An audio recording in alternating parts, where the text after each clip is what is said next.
এমন বুদ্ধি নিয়ে যে কিভাবে সংসার করতে এলে ভেবে পাই না।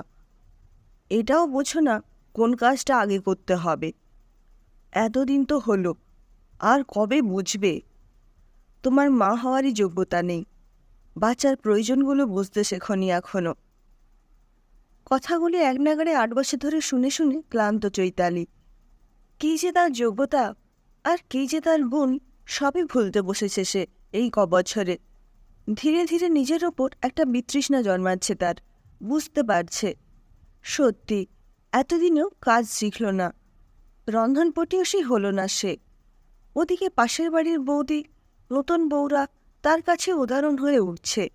তারা বাগ্মী, তারা উপস্থিত বুদ্ধিধারী, তারা চতুর। চৈতালি সে পর্যায়েই পড়ছে না। কথা বলতে গেলে 4 বার ভাবে কি বলতে যাচ্ছে। রাঁধে, তবে তা শুধুই গলার্ধকরণ করা যায় বরের কথা অনুযায়ী। সাজতে জানে না, রূপস্বীও নয়, এক কথায় ঢ্যাঁড়স। নিজেকেই নিজে ঘৃণা করতে শুরু করে চৈতালি। সে ভুলতে থাকে তার প্রিয় হারমোনিয়ামের ধুলো ঝাড়তে। সে ভুলে যায় কবিতার খাতা খুলে 4 কলম লিখতে। সে ভয় পায় একলা সময় গান ধরতে। কিছুদিন হলো চৈতালি বুঝতে পারছেন তার 7 বছরের ছেলে বুবানও তাকে ঘৃণা চোখেই দেখছে। বাচ্চাটাও বা আর কী করবে? ছোটবেলা থেকেই তো শুনে আসছে মায়ের অপারগতার বৃত্তান্ত। সেই প্রভাবেই হয়তো বা বাস্তবিক অপটতার জন্য সেও বিরক্ত মায়ের ওপর। চিৎকার করে কথা বলা, রেগে যাওয়া, কাজ পারো না, শব্দবন্ধ ব্যবহার করা তার নিত্যনৈমিত্তিক ব্যাপার। চৈতালি ধীরে ধীরে বুঝতে পারছে সে অবসাদগ্রস্ত হয়ে পড়ছে। শান্ত স্বভাবটা মুছে যাচ্ছে, ধৈর্য ভেঙে যাচ্ছে, রাগ হচ্ছে, চিৎকার করছে। ছেলে দুটো কথা শোনালে তার পিঠে আরও 4টে চড় পড়ছে। শাশুড়ি বলল, সংসারে অলক্ষ্মী ঢুকেছে। চৈতালি বুঝতে পারছে না তার রাগটা কার ওপর, নিজের ওপর না বাড়ির সকলের ওপর। বাপের বাড়িতেও একই রকম অবস্থান তার। সম্মান তো দূরের কথা, গুরুত্বটাই নেই। সেটা বিয়ের আগে থেকেই। নানান চিন্তায় চৈতালির মাথা গুলিয়ে আসে। চোখে এক উদাসীনতা ভর করে। কাজে আরও ভুল হতে থাকে। সবার কাছে আরও বেশি হাসির খোরাক হয়ে ওঠে। মুখের ভাষা হারিয়ে যায়। একদিন এক সন্ধ্যাবেলা সে স্বামী পুত্র সহ যায় স্বামীর অফিস পার্টিতে।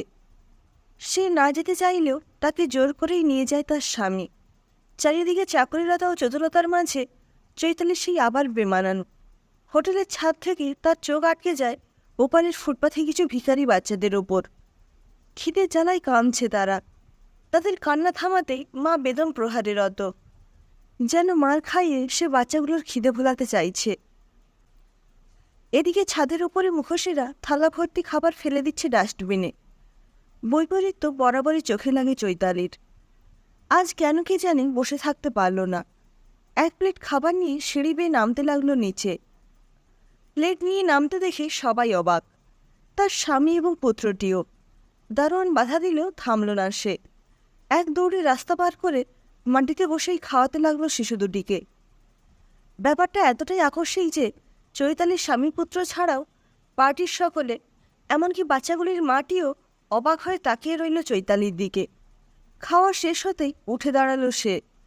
পেছন ফিরতেই এক অমোঘ চড় এসে পড়ল তার গালে। পাগল, জীবনটা হেল করে দিল। স্বামীর মুখে এই কথাটিই শোনা হয়তো বাকি ছিল।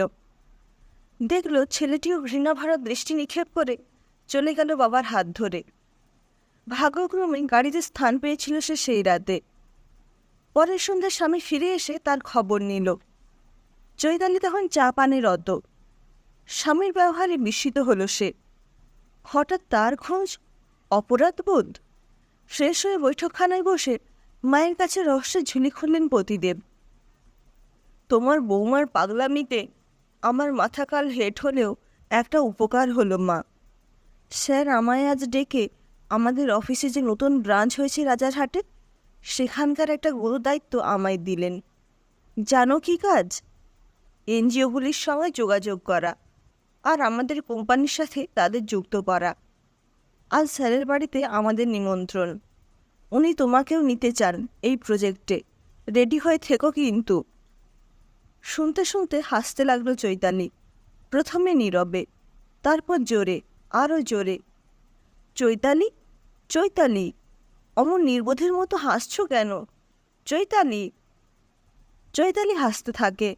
হাসতে হাসতে তার চোখ থেকে জল বেরিয়ে আসে। ছেলে দূরে দাঁড়িয়ে নির্বোধ অবাক চোখে তাকিয়ে আছে তার মায়ের দিকে।